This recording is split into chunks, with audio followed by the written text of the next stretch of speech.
Let's get this sports podcast party started, all right?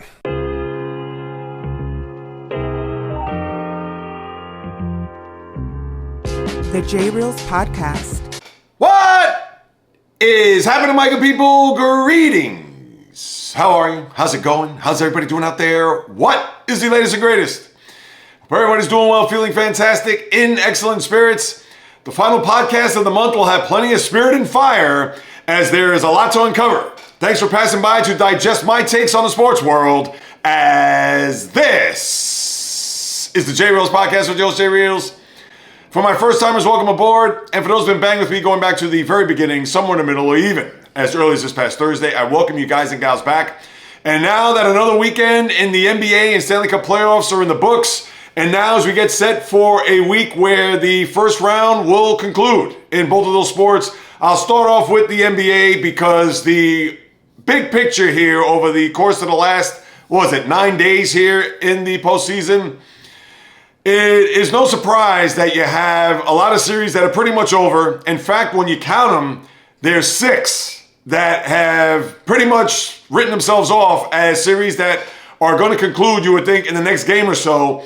And then tonight, Adam Silver is praying with his hands crossed, his eyes, fingers, etc., hoping that the Houston Rockets could somehow even that series to possibly extend that to at least 6, maybe even 7, because the NBA will be out into the wilderness here in the next few days if these series do conclude. You already have one that was a sweep, OKC and Memphis. Do I really need to unpack that? No, I won't even touch it, as the Thunder will rest up to see who they'll play out of the Nuggets and the Clippers, which is the only series right now that is deadlocked at 2 games apiece, because all the other series are either 3-1 or 3-0, which means that the Cleveland Cavaliers tonight could sweep the Miami Heat out of the postseason.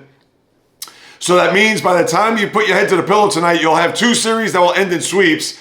You have possibly by the end of this evening, the Warriors go up 3-1 on the Rockets, which would mean that Nuggets and Clippers will be the only series tied at 2, and they would only hope that it will go to a 7th game, which will lead into the weekend. Other than that, despite the fact that you've had some very good endings and some controversial ones at that, but this has not been a stellar first round, considering that now a lot of these series, including the other 6 that I'll get into, all have 3-1 series leads.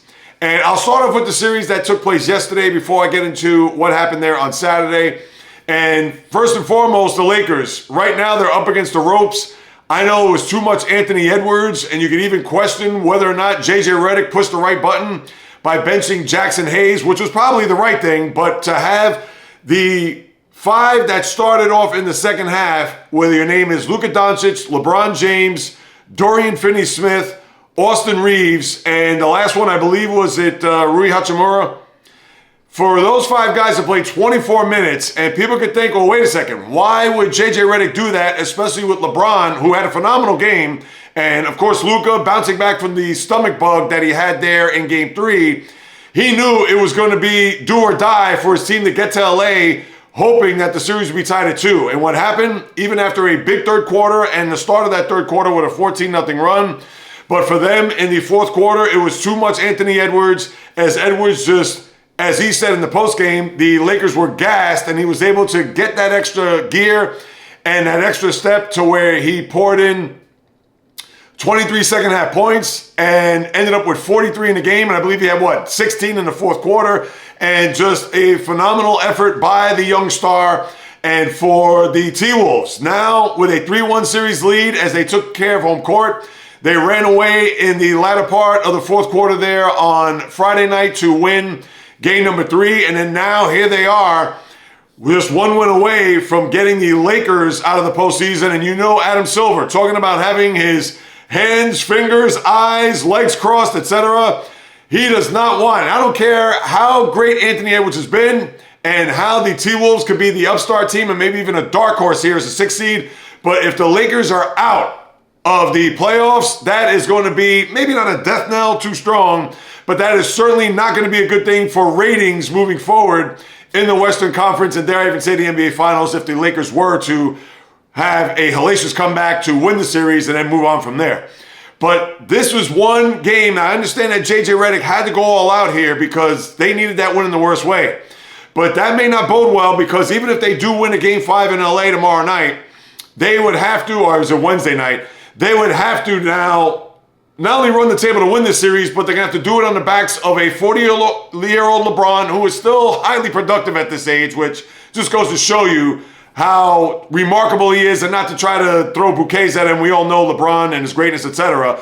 But even for Luka, for that matter, he's going to have to play big-time minutes, and is that going to be sustainable, not only just for Game 5, but even for the rest of the series? Because he's going to have to play these guys big minutes, Redick that is, and in order for the Lakers to even get back to Minnesota and try to bring it back to LA, he's going to ask his big stars to play 42, 43, maybe even 45, who knows, 48 minutes. That's how desperate the Lakers are going to have to be in order for them just to survive another game in this series. So right now, just based on what I mentioned, that's not to say it's over for the Lakers, although 3-1 series leads, certainly not insurmountable, and LeBron knows a thing or two about that, i.e. the 2016 NBA Finals. But this is certainly going to be a tall order for this team because the T-Wolves are not afraid of the Lakers. They're not afraid of going into Staples Crypto.com Arena, considering they won Game 1 there. And now it is going to be a situation where the T-Wolves smell blood. And even if they do lose a Game 5, they certainly could go back home and close out the Lakers there.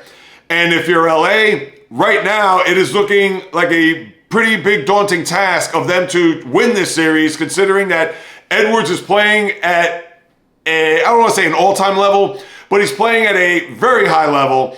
And then for the Lakers to have to overcome that and to really try to figure out what they're going to do to A, slow down Edwards, and B, try to get the most out of LeBron and not playing as many minutes, as well as Luka, although Luka did put up a very good performance there yesterday, bouncing back from the ailment that he had there in Game 3. But if you're a Laker fan, right now you have to look at your season and think that it is pretty much going to be over.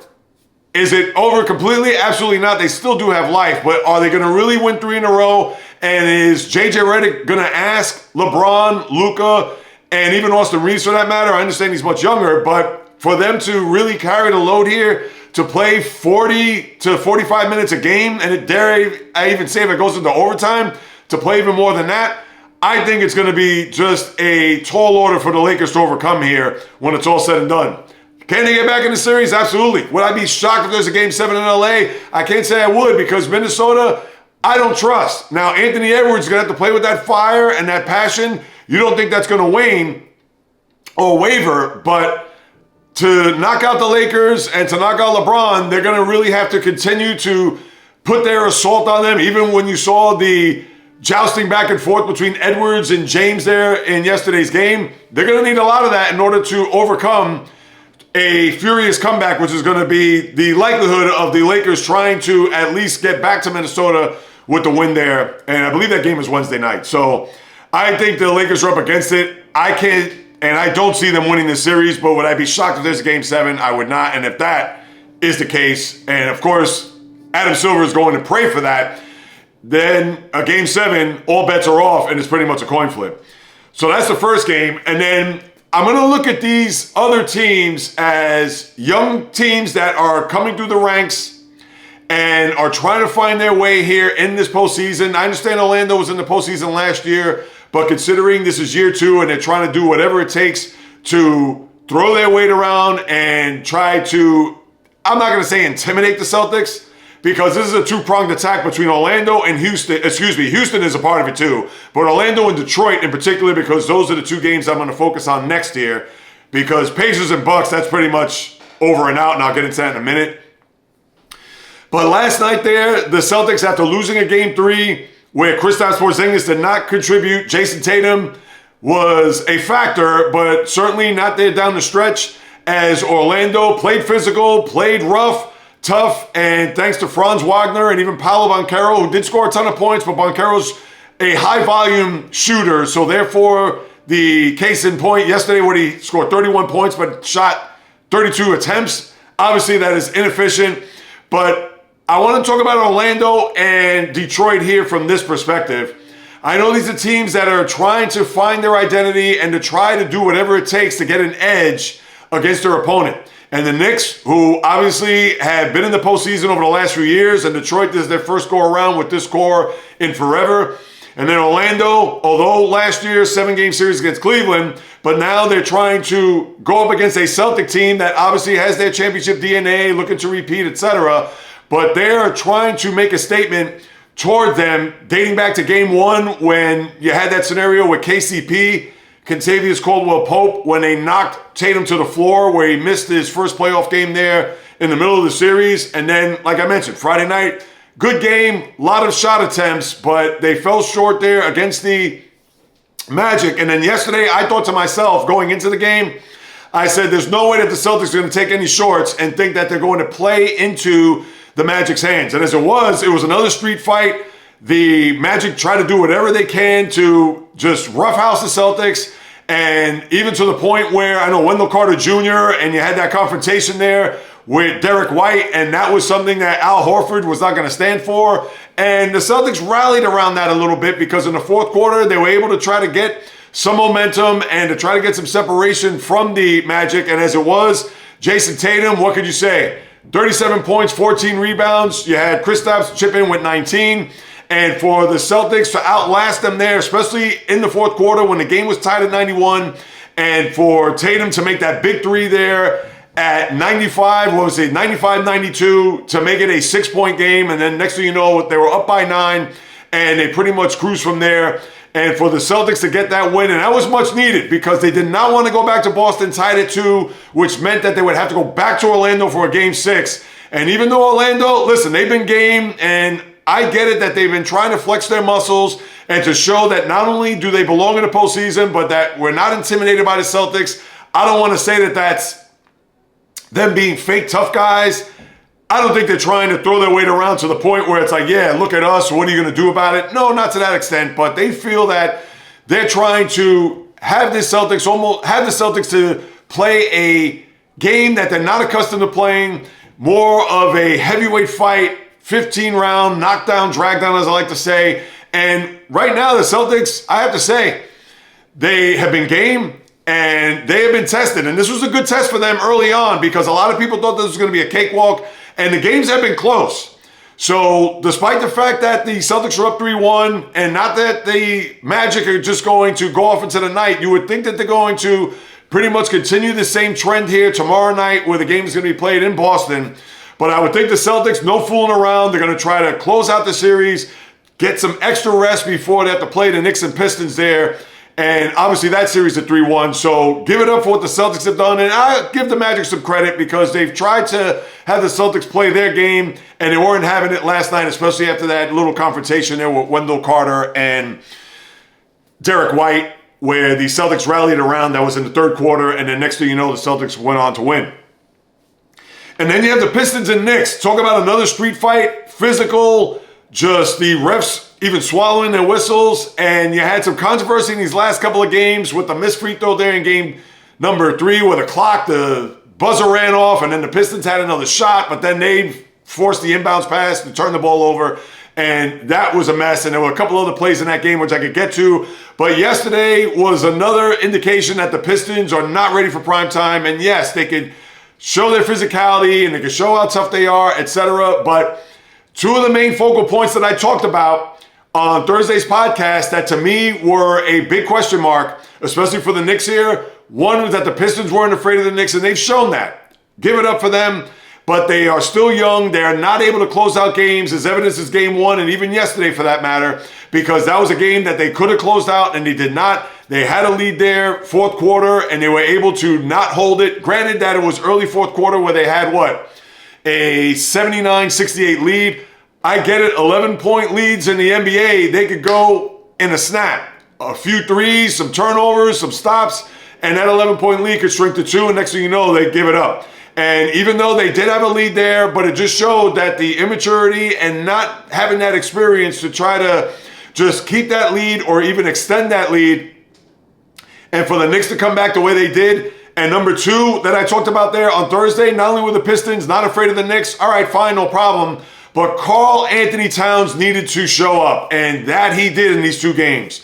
31 points in game number 3, and then yesterday, 27 points, 9 rebounds, but had the biggest shot in the game, hitting that three there, which was the dagger, 94-93, and the Knicks were able to hang on there at the end because you had that scenario with Tim Hardaway Jr.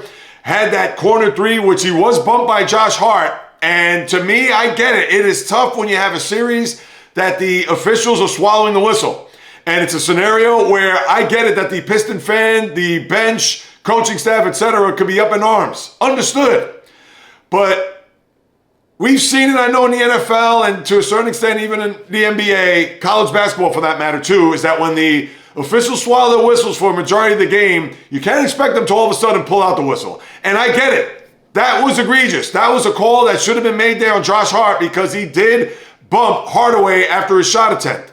But they didn't call it. And when you have a scenario where they don't call a lot of these games and they're just going to let them play and let it be physical, all right, we're going to dictate, or if the officials are going to have to step in, if there happens to be any confrontations between the players, then I'm sure they're going to call the game differently. But in that case, the officials let them play. And unfortunately, it was to the Pistons' detriment because they didn't have an opportunity to take 3 free throws, which would have put them in position to win the game. Granted that even if Hardaway would have just missed 2 of the 3, at least it would have tied the game.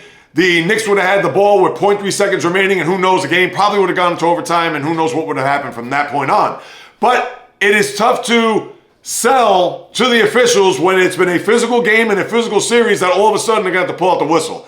Should they have called it there, as in the post-game, the pool reporters got to the officiating and they said that, yes, that was an error on their part. So therefore, that was a mea culpa. I'm sorry to the Pistons and their fans, but obviously that doesn't mean anything. What it is right now, it's a 3-1 series lead. The Knicks have shown a lot of grit here and toughness in a building that obviously is not familiar with playoff basketball. And even though they came out and they played well, the Pistons, but they were unable to seal the deal and close it, like I mentioned just a few minutes ago, especially when they had a lead in the fourth quarter. And the Knicks prevailed. And now they have a game 5 in their building tomorrow night where they could close out the series. And who knows, both the Knicks and Celtics play tomorrow. So if it's a situation where their series ends by midnight tomorrow night, then they'll have probably game 1 sometime over the weekend, you would think. Maybe Saturday or Sunday, who knows, depending on how the rest of these series are going to play out. Despite the fact that I detailed that 6 of these series are pretty much over and out. And you could only hope for Houston and Golden State to draw even tonight. And that's going to be the third team I'm going to look at is Houston. Because I talked about Orlando and their inexperience, Detroit, and now Houston's going to be the next team here. Because despite the fact that they did win game number 2, which brought the series to San Francisco there on Saturday night. And even though they had a lead in the first half, led at the half, in fact. But without Jimmy Butler, who had that back issue or the hip issue that he had after the fall in game 2, it seemed to be no problem. Steph Curry was vintage Steph Curry. What more can I say about him? 36 points, 9 rebounds, 7 assists, and had just a typical Steph Curry game. Then you had the contributions there throughout the remainder of the team, and that was also huge too, because without Jimmy Butler, where else are you going to get these points? Gary Payton, I was going to say junior or the second, either one, doesn't matter. He also made a big contribution with some key points there in the fourth quarter. And for the Rockets, inexperience. Again, this is a very young team. You don't have a lot of veteran presence. Yes, I know Dylan Brooks and Fred VanVleet had won a title there in Toronto back in 2019. But this squad consists of a lot of guys that are just first, second, third-year players in the league and do not know their way around playoff basketball. And that's what you've seen here so far. More so game 1 and also in game number 3, where Jalen Green only had 9 points in the game, joined with Draymond Green, which certainly bodes well and benefits the Warriors in the grand scheme of things. Because remember, that NBA final in 2022 where Draymond Green tried to get under the skin of Jaylen Brown, and for the most part it worked. And now you have a scenario where he's using that veteran know-how and that experience of so many playoff runs to go up against a young team that does not know their way around these parts, and especially basketball in late April, where he's trying to get under the skin of Jalen Green. And even though the game was over and they have a 2-1 series lead, but does that translate and maybe even transfer to tonight, where Jalen Green does not go off early, and it's a scenario where Draymond is going to step to Jalen Green to play some Jedi mind tricks? it could certainly work. Or to Amen Thompson, or to guys like that, which they know that if they're going to trail early or not get off to a good start, that certainly the snakes will start creeping in their head, and Draymond's going to try to play with that. So I can only hope that the Rockets, and I'm hoping that the Rockets win tonight, not because of any Warrior dislike or hate, but I want to see long series there, because all the other series are going to be pretty much all said and done in a wrap by the time you get to perhaps maybe even Wednesday night. So the NBA, although it has been exciting and you had some riveting games and endings, etc., and I haven't even talked about Nuggets Clippers, which I'll get to now, but this is where the first round of the NBA is pretty much going to come to a close, and you could only hope that Nuggets Clippers will take you to a 7th game and maybe a 6th game for T-Wolves and the Lakers, and then you could only hope for the Rockets to even that series to where you could get some length in that series. But for Nuggets and Clippers to run out the NBA, you have a scenario where the Nuggets have life. And thanks to Aaron Gordon and a prayer by Nikola Jokic there at the buzzer, which the Nuggets would have been down 3-1 in the series, but Johnny on the spot was Aaron Gordon, who had the putback dunk, which definitely went through before the red light and buzzer went off. And now the Nuggets go out of the Intuit Dome on a plane and back to the Mile High City with a chance to take a 3-2 series lead. And that was one that if you're a Nugget fan, you just wipe your brow and say, phew. Now, does this mean you're going to win the series? I think the Clippers still have a good chance to win this series, but you also have to remember the Clippers are a franchise that certainly is, I won't even go as far as saying dubious, but they obviously have a lot of bad, more so than good. And that was one that, although you couldn't help it, whomever was defending Gordon at that point, they couldn't box him out. You could certainly point the finger at that player, but for the Clippers, could they win? They're going to have to need to win one of these next 2 games on the road, because it is a best of 3. But is it a situation where they're going to win game 5 or game 7? And not to say that game 6 is going to be a slam dunk after they blew them out in game number 3. And that's why that win by the Nuggets was huge, because they had the Nuggets on the rope after that blowout game in game 3. And then for them to come back the way they did, and Nikola Jokic with another monster performance, despite the fact that he chucked an air ball there at the end. But when you have 36 and 21, and certainly did his part. And for the rest of the team, I know Kevin Porter Jr. also made a big-time contribution in game number 4. And they're going to need more of that here moving forward. And for the Clippers, I think it's just a situation where another bad loss, you got to shake it off, and hopefully you could get to Denver and steal a win 5, because you do not want to have to get to a game 7 there in the altitude. And not to say that they can't win that game, but this is a series that we talked about prior to the start of the postseason. The likelihood of going 7 games was certainly going to be that, and now it looks like that's going to be the case. So I think here with these series, I think you're going to see a 7th game. I did pick the Nuggets. No, I think I picked the Clippers to win in 7, only because I like their momentum going into the playoffs as opposed to the Nuggets. But if the Nuggets win a game 7 in their building, would I be shocked? Absolutely not. And as far as the other series, again, I think the Warriors are going to try to take advantage of the inexperience of the Rockets there tonight to go up 3-1 in the series and pretty much conclude that 7th game series. And then one more time, you can only hope that the Lakers have another big game in front of them, because if not, that's looking like that could be a 5-game series. And that is your NBA first round. I wish there was more to even discuss. I wish I could say, oh, this could be a 7-game series, or you're going to have a handful of 7-game series. Right now, you're praying to get one and maybe sneak in another, depending on what the Rockets do. Now, I didn't talk about Milwaukee and Indiana there, and give it up for the Bucks there in game 3. They were down by 10 at the half, and Giannis with another monster game. Big shocker there, but you also had some big-time contributions from, of all people, Gary Trent, who had a Buck playoff record 9 threes, which propelled them to win in game number 3.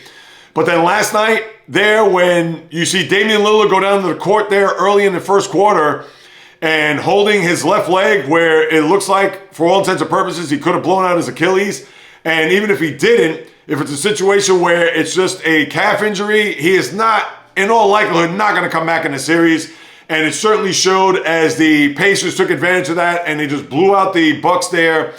last night in the Game 4, and now it looks like that's going to be a 5-game series where Giannis was just pedestrian for him last night, and the Bucks certainly did not have an answer for that run-and-gun offense of the Pacers, and now that's looking like that's going to be a closeout there.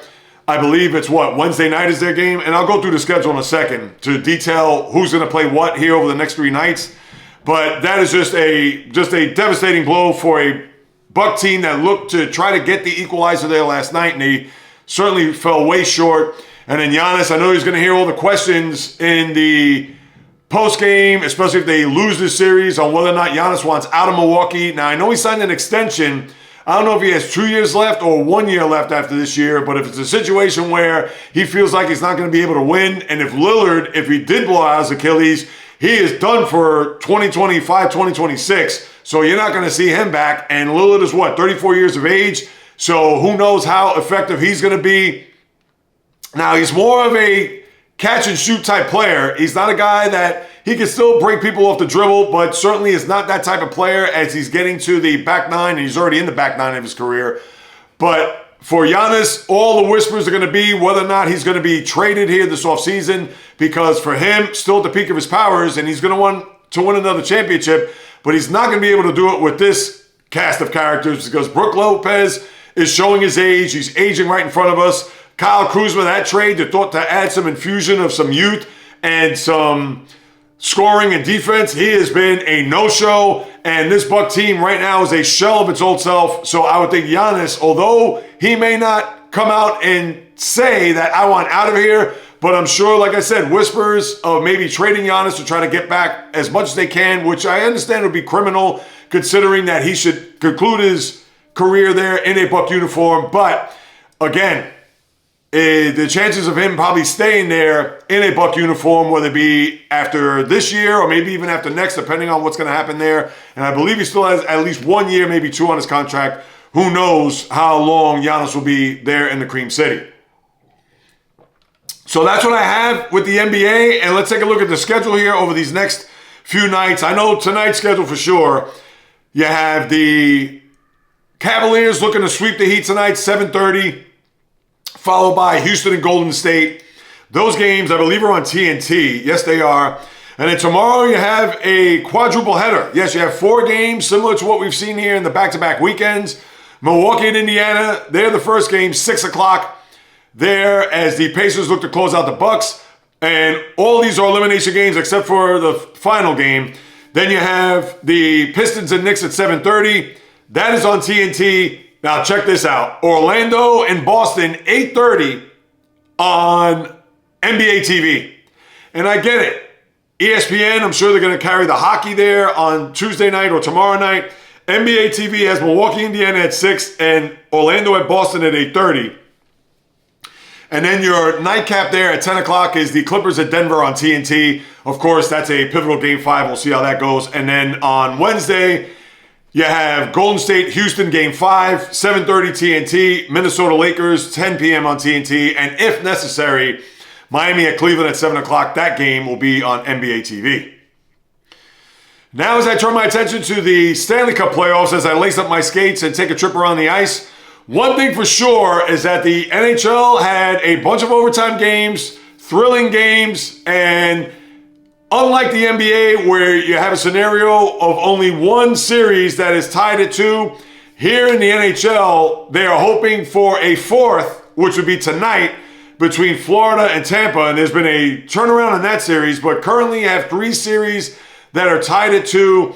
And I guess I could go back to the games last night because 2 of those series have now extended to at least a minimum of 6 games. And I'm going to start off with the Winnipeg Jets because, as I talked about toward the end of the season and at the start of the playoffs, how the Jets were a team that won the President's Trophy. And we understand it doesn't mean anything. There are no guarantees for that team to make it to a Stanley Cup final and win. But considering that the Blues, and you got to give them credit, they played tooth and nail. They played tough in those first 2 games in Winnipeg, although they were on the losing end, down 0-2 to go back to St. Louis, or not go back, but go to St. Louis.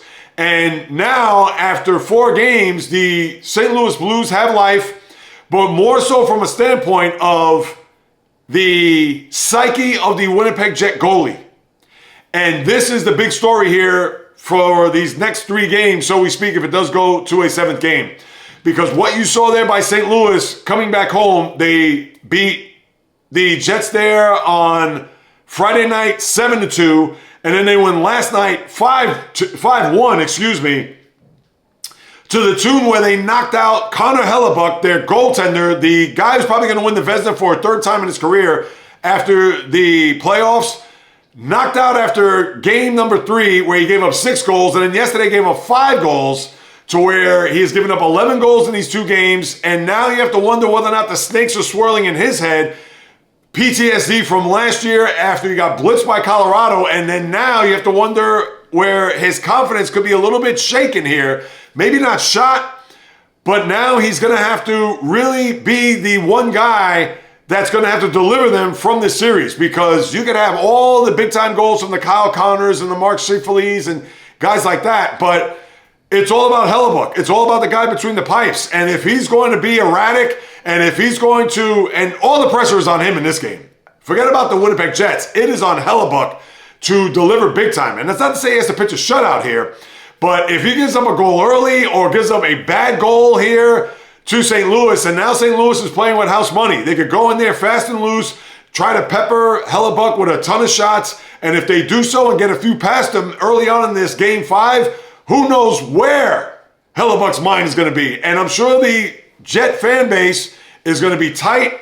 I don't know if they're going to boo the Vezina, we would think, winning goaltender this year, but this right now is a developing story, because I'm not going to automatically think that the Jets are going to come out of this series alive. And this is all based on Hellebuyck. Has nothing to do with any other player, has nothing to do with the coaches, has nothing. This is all on their goaltender. And let's see how he performs. And I'll look at the schedule here. As a matter of fact, I'm curious to know when they play next. They'll play Wednesday night. That's their next game. And I don't know if that's a good thing or a bad thing, because now Hellebuyck's going to have to sit on this for 3 nights before he gets a net, where let's say they play tomorrow night. Yeah, I understand 48 hours, you still sit on it, but you know what? 48-hour turnaround is a lot better than a 72-hour turnaround, because all he's going to be thinking about in his home, at practice, in the facility, etc., is having to shake off these last 2 games. So that is by far the biggest story here of this first round moving forward, because other than that, a lot of the other series, I get it. LA lost a bad 2 games in Edmonton here, to the tune where they had a 4-3 lead into the 3rd period, and then Edmonton just blitzed them out of the building to where they scored 4 goals in the 3rd. And not only that, but they also had to change their goalie. So Stuart Skinner was out, and even though you did see Calvin Pickett there in the end of Game 2, and therefore has been the goaltender here over the course of these last 2 games, all right, but it's not as if Pickett's been lighting the world on fire. But now Pickett comes in for Stuart Skinner, and even after that Game 3 win where the Kings can say, all right, fine, they got their game. But what happened there yesterday is inexcusable.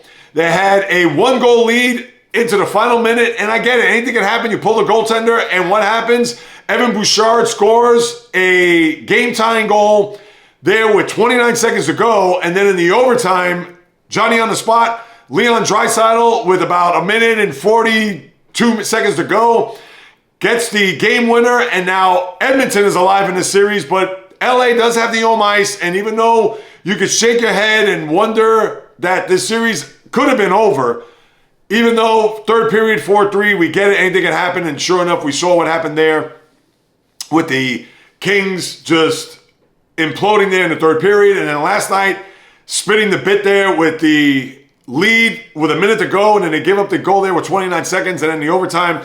But I think LA will be fine, so I'm not going to look at LA as, oh, let's watch out and see what's going to happen there. No, I won't go as far as saying that.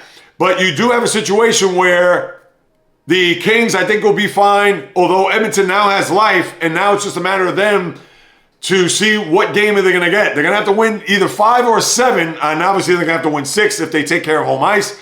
So that is interesting, to say the least, but nothing along the lines of what's going on there with the Jets. Now, as far as the other series, the other one that's at 2 is Minnesota and Vegas. And Minnesota looked like that they had a golden opportunity to take a 3-1 series lead, and you have a guy like Kirill Kaprizov, who had been out for a majority of the year, I think it was a lower body injury, but he's come back and he's certainly been a big-time factor here, scoring back-to-back games where he had 2 goals in each. And it looked like Minnesota had all of the momentum and all the wind in their sails to take a 3-1 series lead. And as it was, the Vegas Golden Knights certainly did what they had to do. And this is where I'm talking about overtimes, which are always huge. And for the Golden Knights, who, even with the Wild having a situation where just 50 seconds after the Golden Knights took the lead, they tied the game there in the third period. And then in the overtime, with about 2.5 minutes to go, Ivan Barbashev gets the game winner. And the Wild, they were looking to see if they could get that OT goal and push the Golden Knights to the brink. Not the case. Now, that's a best of 7, or best of 3, I should say, and a best of 7, of course, for the Golden Knights to see if they could come out on top. And Minnesota, I know they're going to say that they let a good opportunity there slip, because considering that they did get that goal to tie the game and had opportunities there, but were unable to get the game winner. And now we're going to see what's going to happen in that series. And then you also have Dallas and Colorado, where that series is tied at 2, to where the Avalanche with Gabriel Landeskog, we talked about him coming back into the mix, missing 3 years of time. He hadn't seen him since the Stanley Cup final there in 2022. And even though the Stars had taken over the series with 2 overtime victories in their own right, but then Colorado winning game 4, 4-0, and Gabriel Landeskog scoring a goal, his first goal going back to that Stanley Cup final. And for Landeskog, I'm sure this has been the ultimate relief. It's been a long road for him, not only just getting back on the ice and playing in a game, whether it be regular season or Stanley Cup playoff, but then contributing in game 4 to now have that series tied at 2. So that's where the intrigue is now picking up, because the Stars and the Jets, 2 teams that have played pretty much battled it out mano a mano throughout the course of the year in that Central Division, and now more so looking at an opportunity to where they do have the home ice, but the Jets are the story number 1. I will say Dallas number 2 from the standpoint of they had a lot of expectations, and despite Colorado and their brilliance offensively, and obviously this is going to be probably a 7-game series. And then you have Kings and Edmonton. So those 3 series right there are tied at 2 apiece. And then you have Florida and Tampa, where Florida went out to a 2-0 series lead after their win there on Thursday night. And you thought to yourselves, wait a minute, how can the Panthers go up 2-0 where they had to do it on the road in Tampa and now have an opportunity to really put the hammer down on the Lightning? But that was not the case, as the Lightning bounced back in a big way, winning 5-1. And then I know there was a lot of controversy there where you had that hit from Matthew Tkachuk on Jake Gensel, and that started a little bit of a Donnybrook there. And the Lightning wanted Tkachuk out for game 4, but he was not going to get suspended for a late hit there, as he is going to play game 4 tonight, which is pivotal to see whether or not the Lightning can get back to the Bay Area and not the Bay Area, not in San Francisco, but the Tampa Bay area, Tampa, St. Pete, tied at 2. And I think that, and I would not be surprised if Tampa does do that, because I'm sure now that they were able to get that win, and knowing that they're going to need another win here just to get back there tied and hopefully make it a series, I think they're going to do that. Now, with Tkachuk back in the lineup, knowing that he's not going to be suspended for game 4, does that rally the troops for the Panthers to then take a 3-1 series lead, and a commanding one at that, to put the Lightning away, similar to what they did last year in the opening round? Well, that remains to be seen, but I can see the Lightning coming back.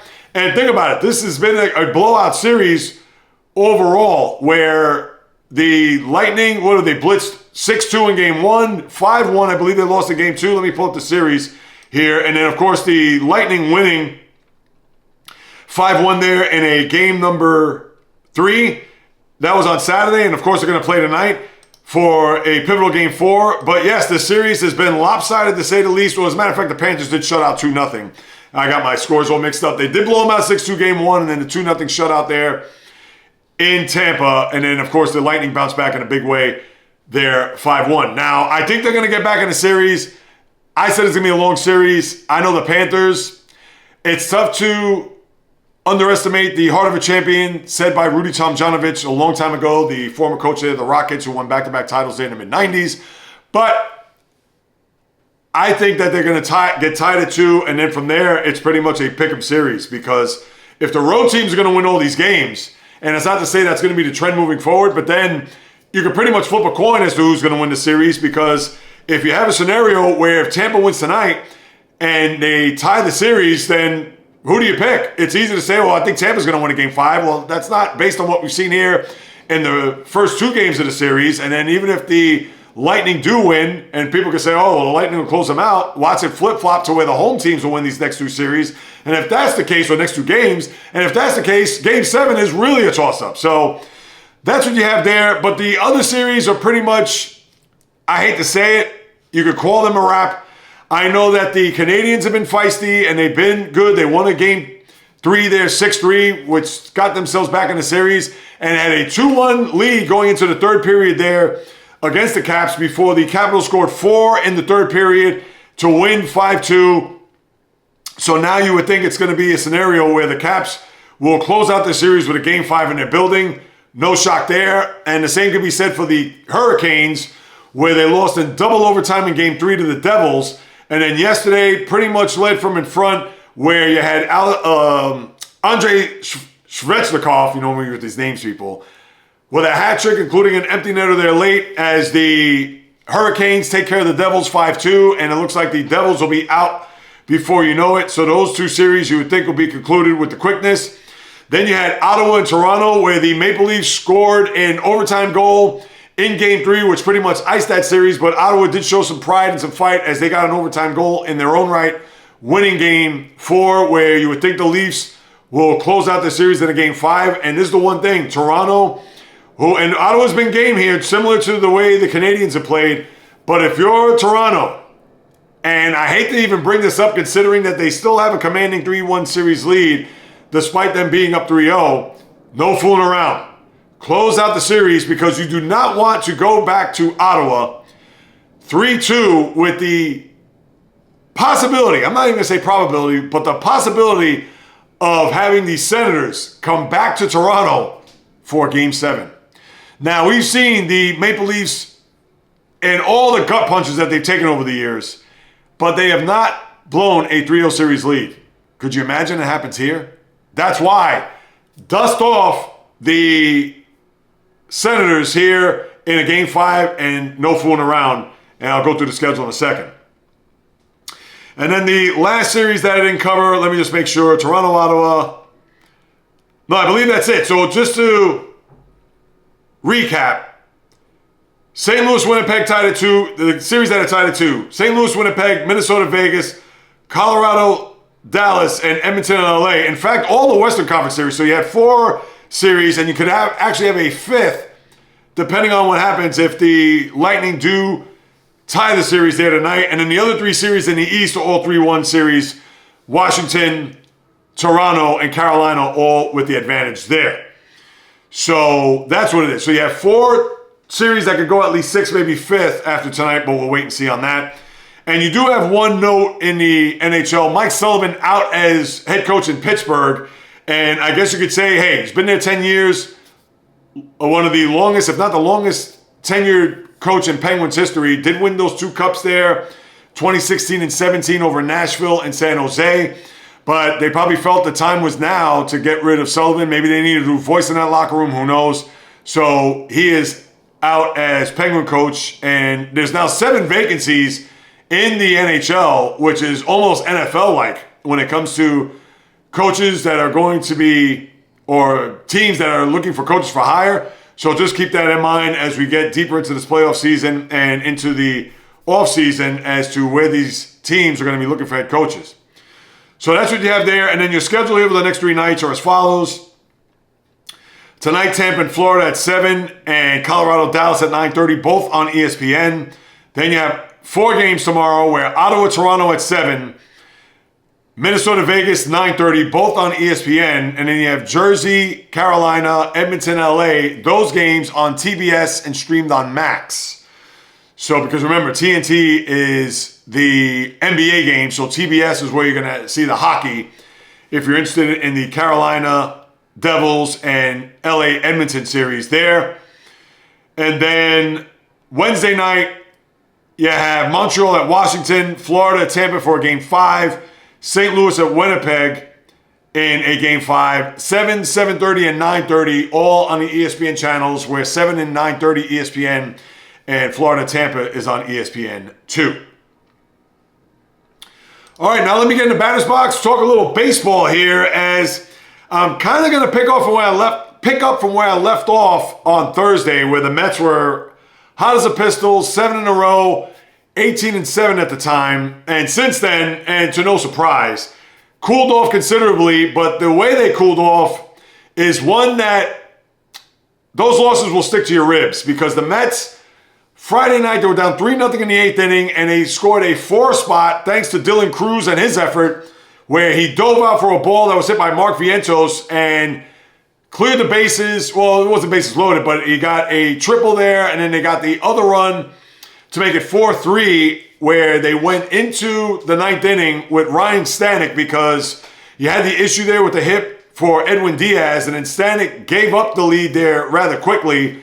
And then on really what it was, a single by, I think it was, if I'm not mistaken, was it Dylan Cruz that had the game-winning hit?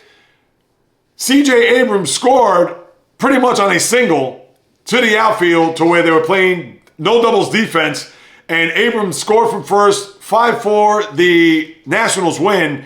And the Nationals have a good young nucleus there, and I talked about this going back to the baseball preview, where you have C.J. Abrams, Dylan Cruz, James Wood. The catcher's very good in Keibert Ruiz. Now, they're pitching led by Mackenzie Gore, who is actually not pitching in this series, because I believe the finale of this wraparound 4-game series between the Mets and the Nationals conclude this afternoon, and they are pitching former Met Trevor Williams against Griffin Canning. So that's your closeout game, where the Mets hope to split and get out of DC with a win, as they'll come home for a brief homestand against the Diamondbacks just for 3 games. But for the Friday night game, that was a tough loss. Now they win there on Saturday. You get Francisco Alvarez back into the lineup, which was good. And even though Edwin Diaz labored a little bit, but did close out the game on Saturday. But for yesterday's game, where they had a 6-0 lead after 2 and 7-1 heading into the 7th inning, or was it the 6th inning? But what happened? 5 runs to make it 7-6, and then they tack on just a brutal loss. If you ask me, Dylan Cruz gets the walk-off home run there in the 9th inning, and as a matter of fact, Cruz hits the home run to tie. Let me get my facts straight, because this is what happens when you're watching all these sports over the course of the weekend. And the Met game, I was following that more on my phone, because obviously I was dialed into the NBA. But and let me pull this up here real quick. For yesterday's game, Mets had a 6-0 lead after 2 and 7-1 going into the bottom of the 7th. And yes, you had the scenario where Cruz had the home run there in the 2nd inning to make it 6-1. As I said, Cruz tied the game, so I'm all off. My apologies there, people, as I reel it in. But you had the 9th inning was on a throwing error by Alonso, where they had the run score to win the game there, because the game was not only 7-6 hanging in the balance, but they tied the game, where C.J. Abrams had a base knock to tie, and then Abrams got the winning run on a throwing error by Alonso. So just a tough loss there. 2 of their last 3 the Mets have lost in this series. And even though they're 19-9 and still the best record in the sport, for what that's worth here on April 28th, but 2 bad losses. Let's see if Griffin Canning could continue his good starting pitching as the Mets try to get out of DC with a split of that series. And again, just tough sledding, and the bullpen has sprung leaks. Stanek closed the game yesterday because it gave Diaz a blow from what happened there on Saturday night as the Mets shut them out 2-0. But for the bullpen, who has been phenomenal, and we know about their starting pitching, how well they performed, but considering that Stanek has come in 2 save situations and blown both of them, Stanek, as we all know, is more of an eighth inning guy and is not delivered here. So I'm not going to really get on his case because he is not the closer. But you are going to question whether or not when he comes into these games, and we understand the relief is going to be hot and cold. I know Jose Butzo did not pitch well there yesterday, gave up a ton of runs as the Nationals came storming back. But now let's see if they can regroup and get this win here and move it along and get their 20th win. And I believe they'd be the first to 20 in Major League Baseball because the Giants are 19-11. And to think the Giants, they're currently in first place in the NL West. And the Dodgers are in second. I believe they're 18-11, half game back. And the Padres got swept over the weekend by Tampa, of all teams. So we know how just hotly contested and how busy that NL West is. And you have to throw in the Diamondbacks as well in that division as they're all jumbled, I believe, separated by 3 games. I'll go through the standings in a moment. But the Mets, let's see if they can get back on the beam here as we piggyback off of what they've done there last week as them being a team a week ago today with their record. And is it worthy of being an asterisk? Is their start legit?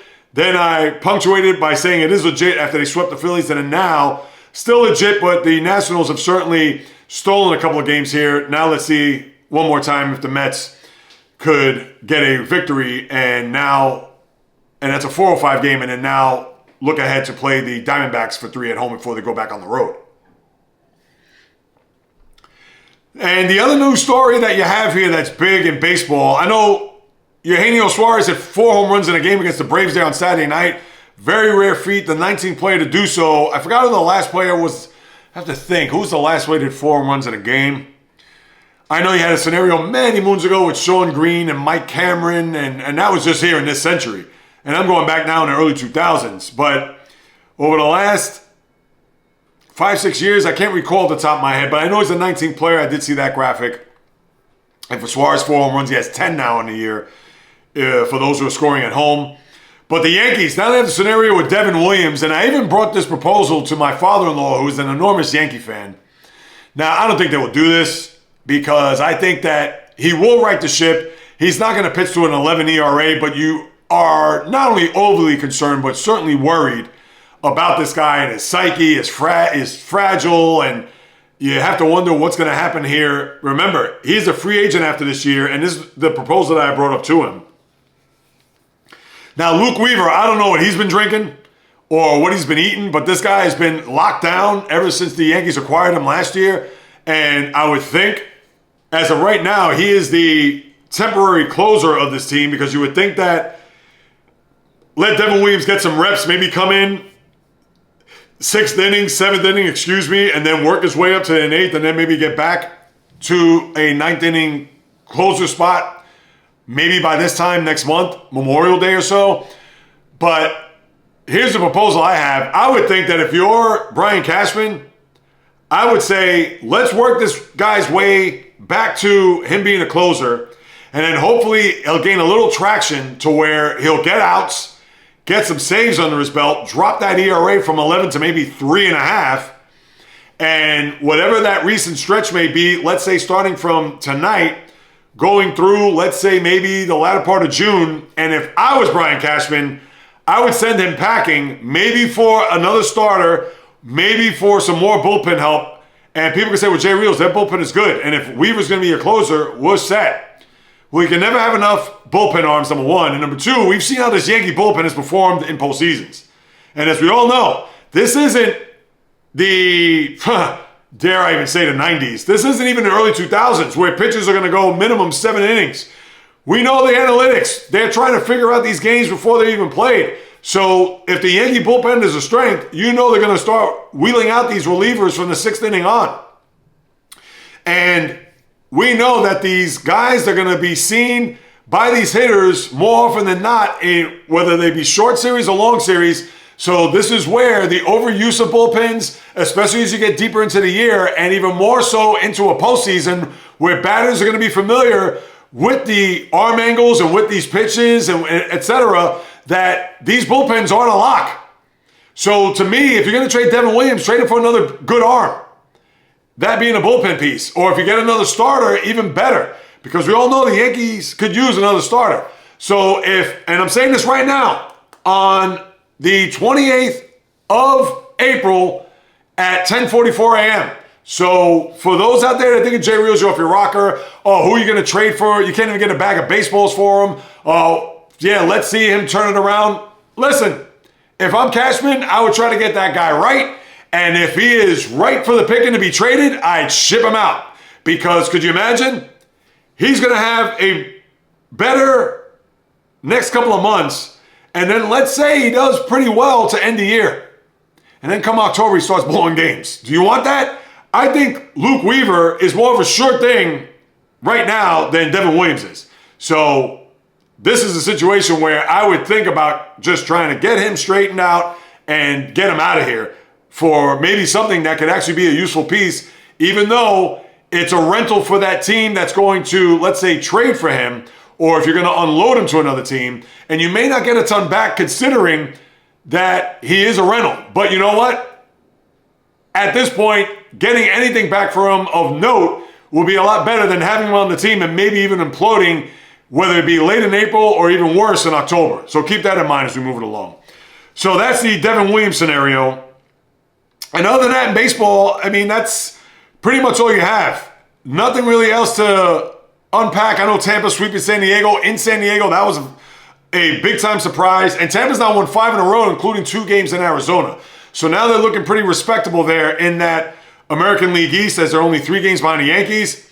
And they'll actually come to Yankee Stadium this coming weekend after the Yankees go to Baltimore, as they'll play the Orioles here over the next 3 days. Or maybe it's a 4-game series. I don't know. Let me pull that up real quick. Yankees, Orioles this coming week. As I'll take a look at the schedule while I'm at it too. And then I'll go back, to the remainder of the standings. No, they only have a 3-game series. All 6:35 in Baltimore. So let's see. And the Orioles have been awful, as we know. 10-17, just a rough and ragged start for the O's. Let's see if they could bounce back and maybe gain a game in the standings. I mean, they're 6.5 back, and the Orioles, as it was, they got swept in in Detroit over the weekend. So certainly not good, and they actually had a 4-game set. One of the games were postponed. So the Orioles are certainly going through it right now. But as far as the remainder of the schedule here for the early part of this week, you have today, Mets closing out their series. Minnesota playing Cleveland in a 4-game series out by the lake. Chicago at Pittsburgh. Washington at Philly. Kansas City at Tampa. Boston at Toronto. Good series there. Arizona at New York. The Mets.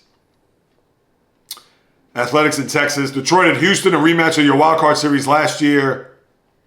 San Francisco, San Diego. Very good series there. Did they play tonight? Is that a 4-gamer? No, that's not. They have an off day today. Atlanta and Colorado. Colorado, do you see their record?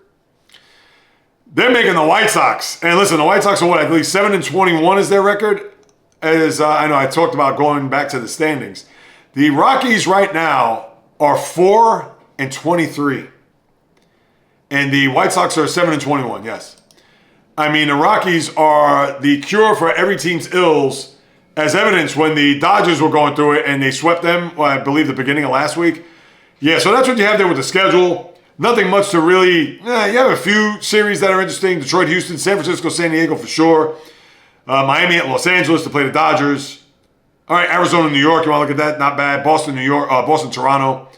Yankees, Orioles. Just to see if the Orioles, if they have any type of... Who knows? And Carlos Rodon will pitch tomorrow. Let me see tonight. Who do they have on the mound? Tonight you have... Oh, no, that's actually tonight, Rodon, right? Did I got that correct? No, Will Warren against Tomoyoki Sugano. So that's what you have there with the standings in baseball. Or with the schedule. And now with the standings, Yanks at first. Mariners are now in first place as they overtaken the Rangers only by a game. Astros a game and a half back. Athletics 2 back. And then you have the Angels.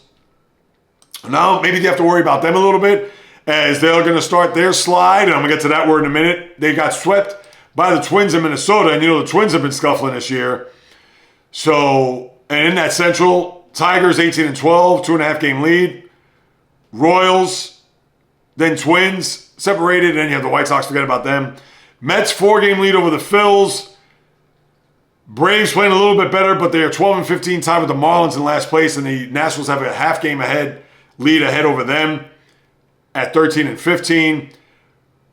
Cubs, Reds have played well. Give it up for the Reds as they have swept the Rockies. Like I talk about the panacea after losing the first 2 games in Miami, but now they've won 4 in a row after salvaging that game in Miami, now sweeping the Rockies, as they are a game in the loss and a game and a half behind the Cubs here in this early going. And we talked about the West there with San Francisco, the Dodgers, Padres, Diamondbacks, all separated by 3 games in a loss, 3.5, where the Giants are 19-10, and Dodgers 18-10, Padres 17-11.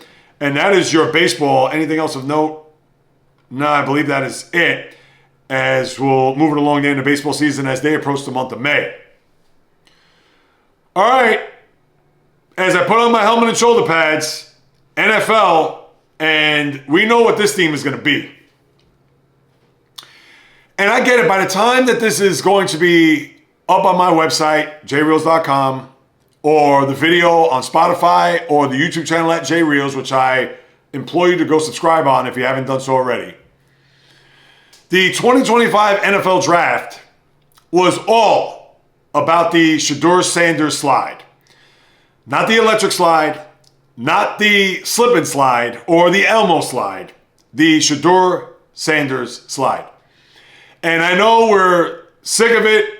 We're blue in the face. We're over our ears, eyeballs, etc. with what transpired regarding the Colorado quarterback.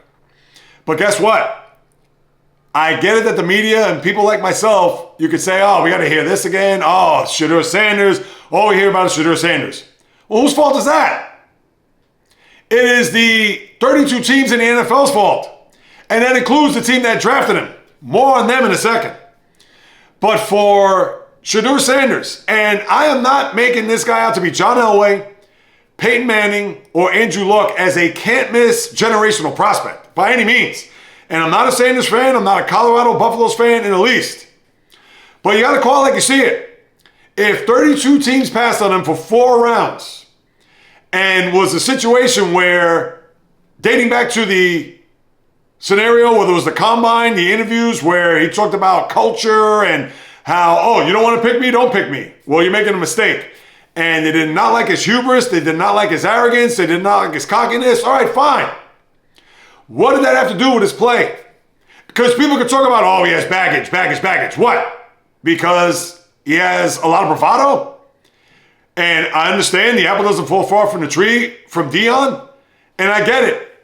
He's probably not going to amount to what his father did in the 80s, in the 90s as a cornerback and being one of the all-time greats and obviously enshrined in Canton. Is Shedeur going to follow that path? The likelihood of that, probably not. But are you going to hang your hat on that to not draft this kid?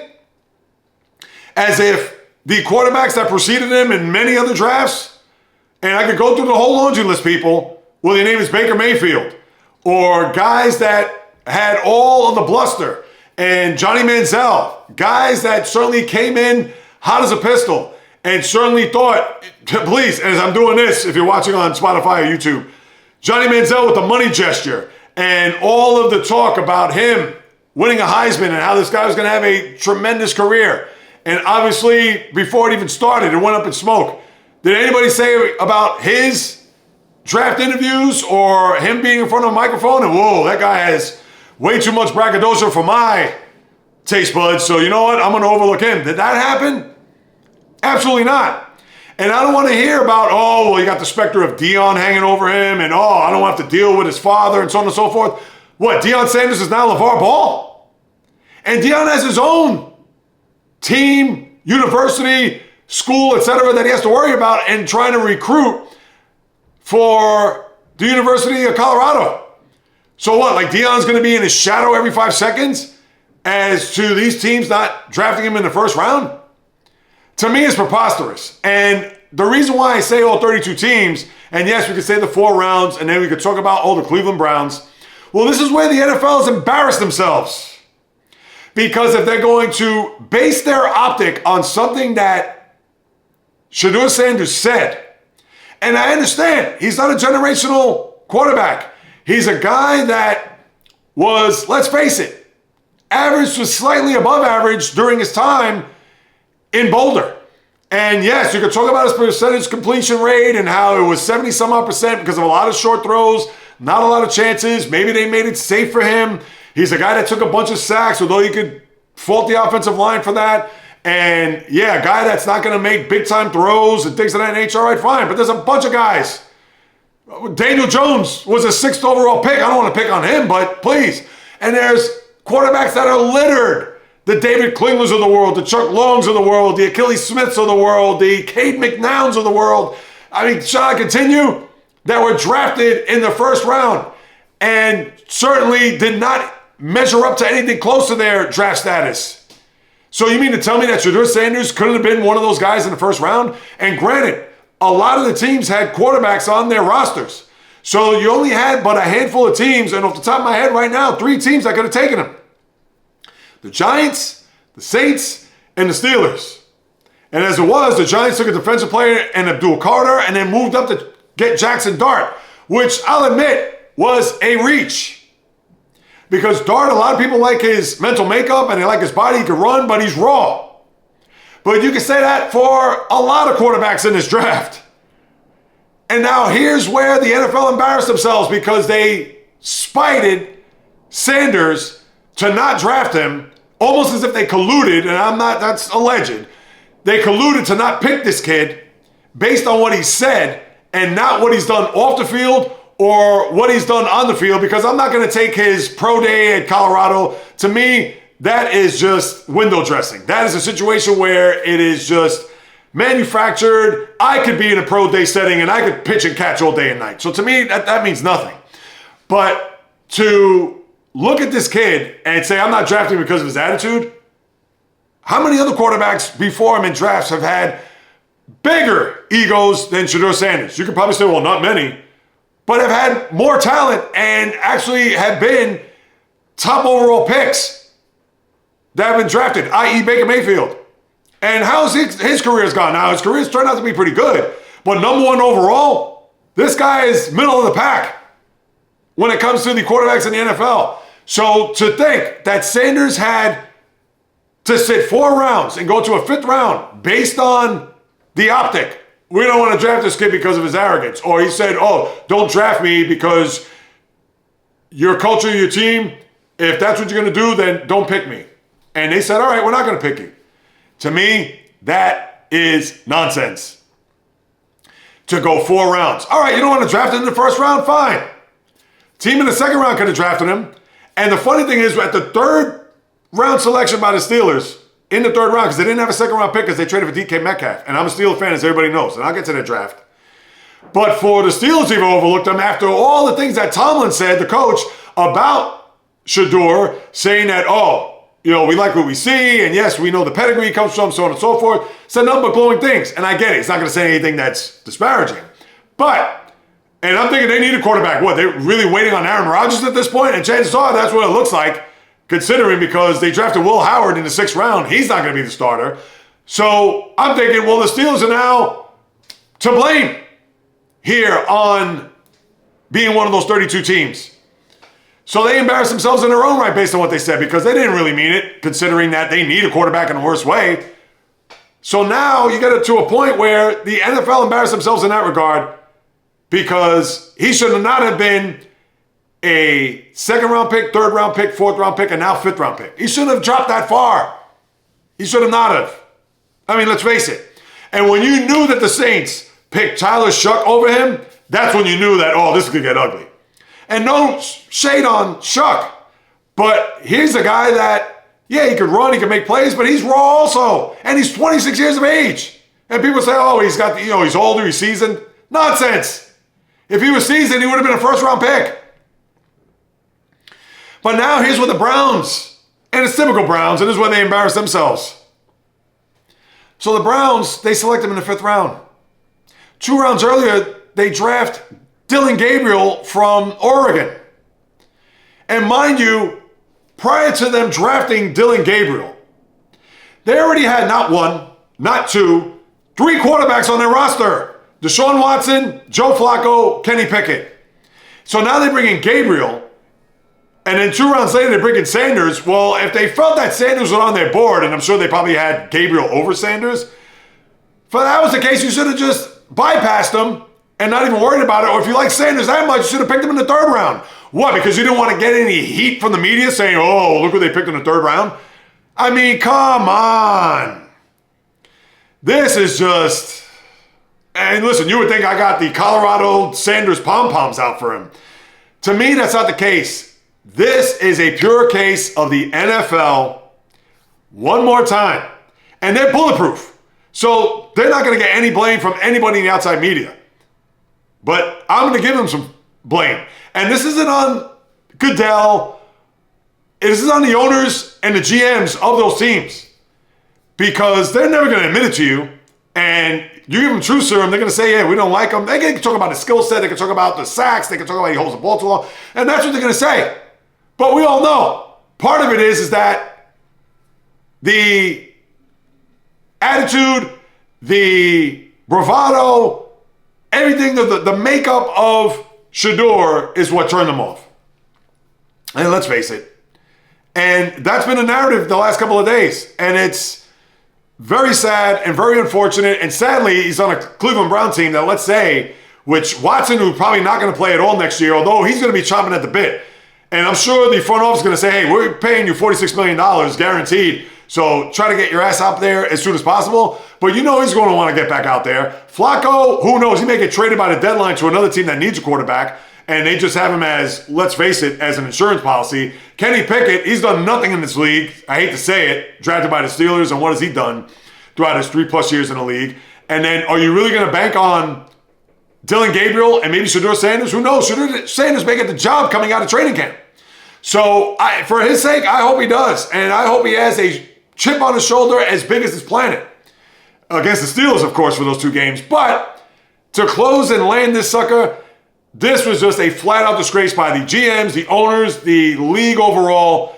By bypassing this kid, he should have never been a 5th-round pick. And to think that he had Dylan Gabriel, Tyler Shuck, Jalen Milroe. I mean, seriously, Jalen Milroe? I know he has ability, but he's as raw as it comes.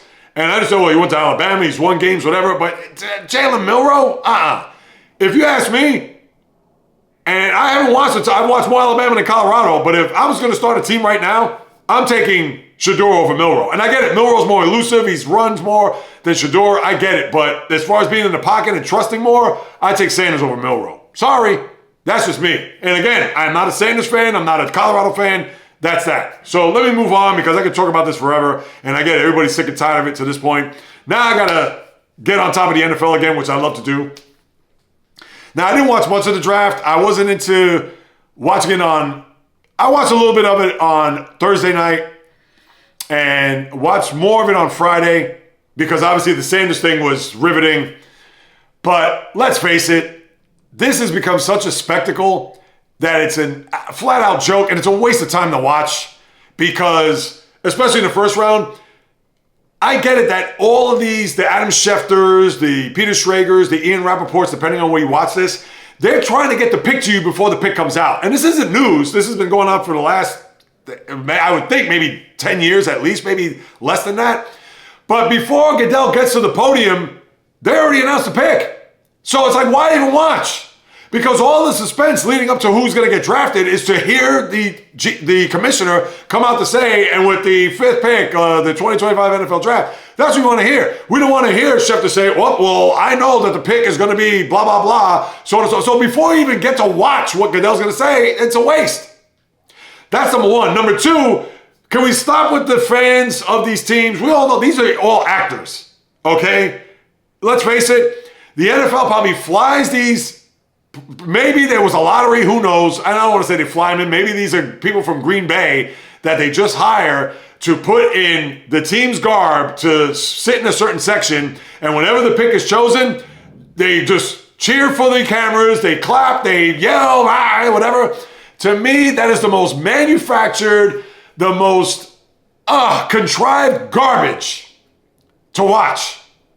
I mean, seriously, that's why I love the draft when it was in Radio City where you had the Jet fan or the Giant fan where they're waiting for the pick. And when the pick is announced, what happens? They either hang their heads in disbelief or they throw their arms up in the air. I mean, that was great. And yes, there were times where fans would cheer or whatever, but it's the reaction of the other way, of the negative reaction. And maybe the NFL, we don't want to see negativity toward our sport because people aren't going to watch. Nonsense. That's what makes the draft great. But every pick is great. People that they probably never even seen play, when you see them saying, oh, in the second round, the blah, blah, blah, select Joe Schmo. And they're like, yeah, all right, yeah. Give me a break. You ain't fooling this guy. So, I mean, the NFL, what more can you say? It's just a complete joke to watch. And I'll move on. Now, as far as, I'm not going to go, you know me, people, I don't go through my winners and losers of the draft. Now, we could talk about Jacksonville making that trade. Expensive, but to bring in Travis Hunter, the generational two-way player, they're even talking about him being more playing on the offensive side than defense. And if that's the case, fine. Another weapon for Trevor Lawrence, fantastic. Now, my thing is that does Hunter move the needle in Jacksonville? Because Jacksonville is, to me, I hate to say it, it's football Siberia. They play 2 games in London. They don't have a fan base outside of Duval, or, of course, not a lot of teams are national when it comes to the NFL, but even if you like the Houston Texans, you know who the quarterback is, whatever. And the same for Jacksonville, you know who Trevor Lawrence is, but at the same time, that's a team that a lot of people don't even think about when it comes to the NFL. So is he going to move the needle there? I don't know. And kudos to them for making that trade. That's fantastic. And the Browns also to get a number 1 pick for next year, considering that who knows how Jacksonville's going to be. So I'll give it up to them. I'll give it up to the Bears with Ben Johnson as their coach, the former Lions offensive coordinator. They said, we're going all in. They drafted pretty much offense throughout their whole draft. More weapons for Caleb Williams, which I thought was a big plus. The Giants, all right, Abdul Carter, like I mentioned, and then Jackson Dart. They also bring in Cam Scatterboo from Arizona State, which I thought that was a very good pick. And to go along with the other back that they have, I believe, Tyrone Tyler, I thought that was a very shrewd move by them as the Giants try to save face with their GM and head coach. And then you had the Niners with Robert Saleh as the defensive coordinator. They drafted their first 5 picks were all defensive players, so they're going to try to set an identity there with defense. And yeah, we could go through all the teams or whatever, winners, losers. To me, we have to wait a couple of years to see whether or not, because as I've said before, we could talk about, oh, this quarterback dropped and maybe he's going to be a sleeping giant, whether it be Tyler Shuck in New Orleans or what have you. I'm not going to buy on that. I got to wait and see how this is going to develop. And I get it. That's going to be all the rage after any draft or the winners and losers. But those are the ones of note. I know what the Giants did to move up in the draft to get Jackson Dart. To me, it's a reach. But again, they needed to do something. They needed to get a quarterback there for the future. He could sit behind Russell Wilson and even Jameis Winston for that matter. But as far as the overall landscape, listen, the Bears, you like what they've done. You also look at even like I mentioned with the Niners, trying to even rebuild their team because, as you all know, they had a lot of players, mass exodus from their team this past offseason. So, and then whether or not Hunter's going to be a guy that the league's going to rally around, if he's going to be more of an offensive guy, defense. He wants to play both sides of the ball, as we know, but we'll have to wait and see on that. But your draft, that was pretty much it. I know I pounded it, but again, rightfully so, because you can't even stomach it. I'm sorry. And then the Steelers, I like what they did in the draft. Now, to me, Will Howard, I don't think that's going to be a factor. What that tells you is that Aaron Rodgers is probably going to come. They may even trade for Kirk Cousins, which I don't like. I understand he's an upgrade, but I do not like Kirk Cousins. I'd rather have Rodgers for 1 year. And then if the Steelers, maybe if they could trade up to get one of the better quarterbacks next year, not to say they're going to get Arch Manning, but you get my point. It's going to be a better class come 2026. But I like Derek Harmon. Tragedy to think that his mom passed away after he got drafted. The defensive tackle from Oregon, which pretty much is going to be the heir apparent to Cam Hayward, which I liked. I did like Caleb Johnson, the running back out of Iowa. I thought that was also a good pick. They needed a running back. Jalen Warren is not going to be the guy that's going to be your every down back. And with Najee Harris in LA with the Chargers, I thought that was a very good selection there. Then they also got Jack Sawyer, another linebacker. Why not? Hey, TJ Watt's not going to play forever. Sawyer, who made that big play against Quinn Ewers, who got drafted by the Dolphins in the 7th round, his former teammate in the semifinal. That's the one play you remember if you're not familiar with Jack Sawyer, who had the strip, fumble recovery, and the touchdown going the other way. So how will Sawyer play out? Linebacker U, that will be another addition that they'll have. So, I mean, I like what they've done. Who knows with Will Howard? I mean, again, Ohio State, championship pedigree. Does it help? Yes, and he can run a little bit. But Howard is not a guy. He's got drafted in the 6th round for a reason. So unless he's going to pull a Tom Brady, I know that's going to be the storyline, and I'm not going to buy that. A guy coming out of the 6th round to be like Tom Brady is once every 30, 40, 50 years. So, all right, Brady got drafted in 2000. It's been 25 years, maybe half that time. Who knows, but it's unlikely that's going to happen.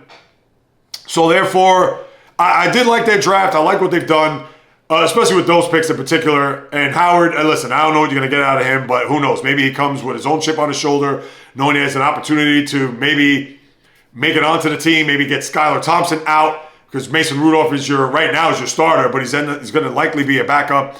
And that is pretty much a draft. I mean, I'm not going to go through all the other teams. It's already been an hour, 15, 20 minutes plus. So I want to kind of land this here with a couple of notes. I know the NFL schedule release, as you saw there, May 14th on a Wednesday. So the good thing is we could talk about that on the podcast, which would be 2 weeks from this coming Thursday, as the NFL will be front and center yet again, as we all know. And I didn't talk about this on Thursday, but condolences to Steve McMichael and his family, the Hall of Famer there by the Bears, who had ALS and just got into the Hall of Fame this past year as he was enshrined in Canton, had ALS. You saw his condition there with family around him. Obviously, just a terrible look there, but unfortunately, that's ALS and what it's going to do. Just terrible for the McMichael family, the Chicago Bears, etc. So thoughts, prayers, and condolences go out to them. 67 years of age. And also, I forgot to mention Dick Barnett, who won 2 titles with the Knicks there, as we all know, in the early 70s, 88 years of age. Obviously, that Knick team, one of the great teams here, especially not only in New York, but also in NBA history when you think about it. When you have Walt Frazier, Willis Reed, Bill Bradley, Dave DeBusschere, Dick Barnett being a part of that team.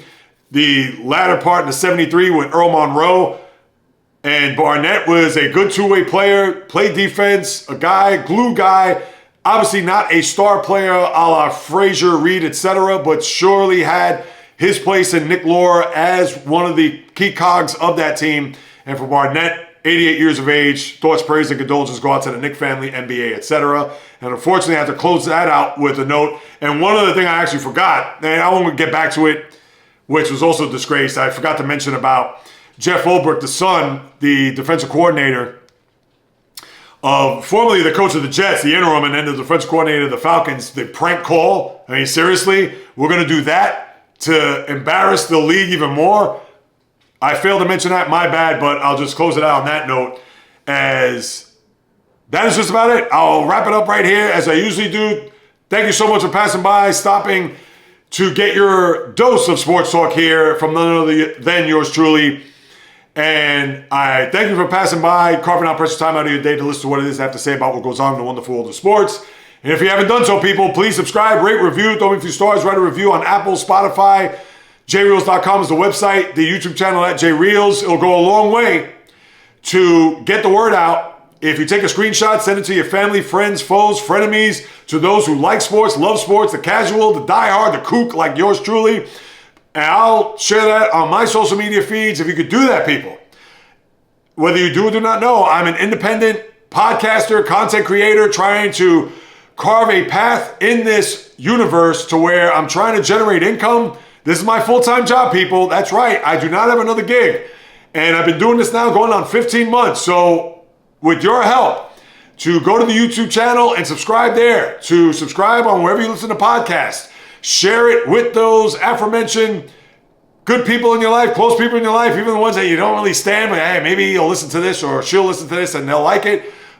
I implore you to do so from the bottom of my heart, and I thank you for doing that along the way. And if you want to hit me up with a question, comment, suggestion, you can do so at the following: Instagram, TikTok, Facebook, the JAYREELZ Podcast, Twitter, JAYREELZ1, just a number. or the old-fashioned way, the JAYREELZ at gmail.com. I'll be more than happy to follow up with you guys and gals, because whether you do or do not know, this is what I love to do. Like I mentioned, I quit my job to do this full time. This is my purpose, my passion in life. I said goodbye to the 9 to 5, breaking off the golden handcuffs to do what it is I love. And eventually I want to generate income, to earn a living doing this. And that's why I need your help, people. Because not only do I do 2 podcasts a day, Monday and Thursday, I do a live stream every Wednesday on YouTube. Again, at JAYREELZ, 12 noon Eastern time, interacting with you guys and gals. And forthcoming, as I mentioned, I'm going to have critique videos. I'm going to have other videos that are going to encompass individual videos of what's happening in the sports world, not just from a podcast platform, but just from a commentary space, from a commentary platform where I can engage with you guys and gals on YouTube. Content, whether it's lifestyle content, which I have that in the works with, that's forthcoming as well as all type of content that you can imagine from someone that's creating from his heart, soul, from every fiber of my being. One more time, in the blood and the DNA, and I will continue to deliver nothing but passion, fire, energy, fury with my thoughts, opinions, critiques, praise, analysis, feelings on anything and everything that happens on the world of the diamond, ice, gridiron, hardwood, golf course, racetrack, tennis court, boxing ring, octagon, you name it. From my lips to your ears, from my heart to your soul, from where I am to wherever you are, the JAYREELZ podcast always comes correct, direct, and in full effect. From the South Bronx, the South Beach, the South Central, the South Pacific, and all points beyond, peace, love, and God bless everybody.